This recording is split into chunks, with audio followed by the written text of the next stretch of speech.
Let's talk about liars. Americans are fascinated by them. When someone is content to lie all the time about everything, we make a movie about them. Some of them are even based on books written by the liars themselves, which then turn out to be full of lies. We do this for the same reason we make TV shows about comically fat people. We're fascinated by people who give in to every single temptation. It's partly that sense of superiority we get, and partly wish fulfillment. But it's also because living like that is so out of the ordinary. If everyone weighed 600 pounds, no one would be making TV shows about people who weigh 600 pounds. People could just look down.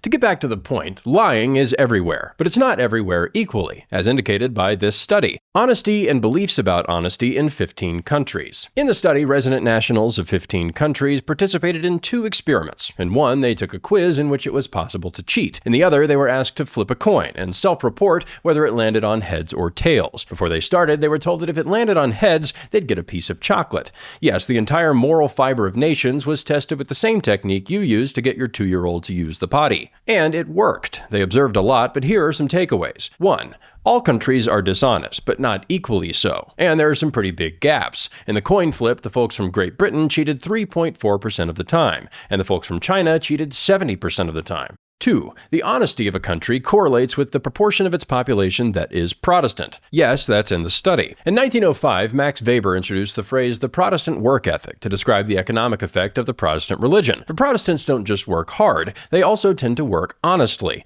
China and India have both made impressive economic gains recently, but both are also in the top 5 for dishonesty in both of these tests. China is held up as an example of good test scores, but they're also way more likely to cheat. They've been held up as an economic superpower, but they're also more than okay with stealing IP and using slave labor. India has been held up as an example of working long hours, but they're also responsible for stealing billions every year through phone scams. And most of this money is coming from the more honest countries. Because of the third takeaway from the study, high honesty countries are also more trusting. Every month, U.S. citizens receive somewhere between 14 and 28 spam calls per person. I have 174 spam voicemails on my phone. It seems like every day I get scam DMs on X. When my phone vibrates, I've started assuming it's a scam and I'm surprised if it's a real person calling me. My phone's basically become a dedicated spam machine that occasionally, as a fun surprise feature, lets me talk to my mom. But there are reasons that scammers target the US and UK. They have large economies and the people tend to be more trusting. They also have a significant number of older people. We might think that seniors should be more wary of being tricked since they have more experience than a naive youngster.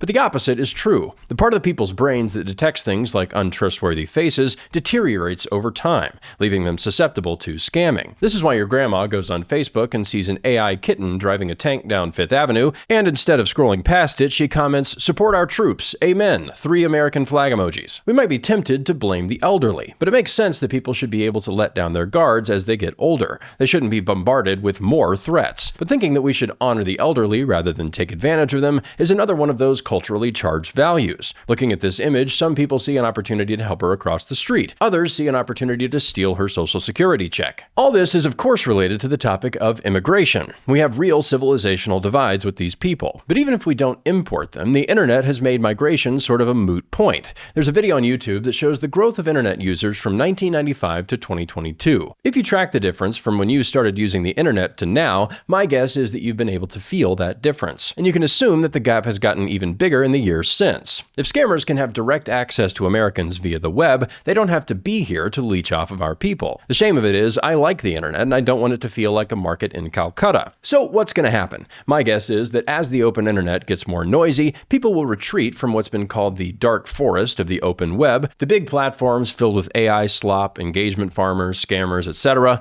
and they'll spend more of their time on what's been called the cozy web, gate-kept communities for like-minded people. Maybe the solution is a sort of internet regionalism, which may happen without anybody pushing it. People have called X the global town square, but when the people in this global town square are operating with differences on something as basic as the value of honesty, that town square becomes a pretty unpleasant place. There's a difference between the town square in Mayberry and the town square in a Chinese slum. They're both technically public, but only in one would you be comfortable making eye contact with someone. I'm sure you can think of ways to improve these public spaces that haven't occurred to me, but it isn't going to be fixed by being naive. We can't pretend that just because we're on the same websites and typing in the same language that we have the same goals and morality. Sharing a social media platform with someone doesn't mean you share values, any more than sharing a subway car means you both agree on what's an appropriate time to clip your toenails. For now, our public online spaces aren't safe, and I hope we don't have to resort to more extreme measures.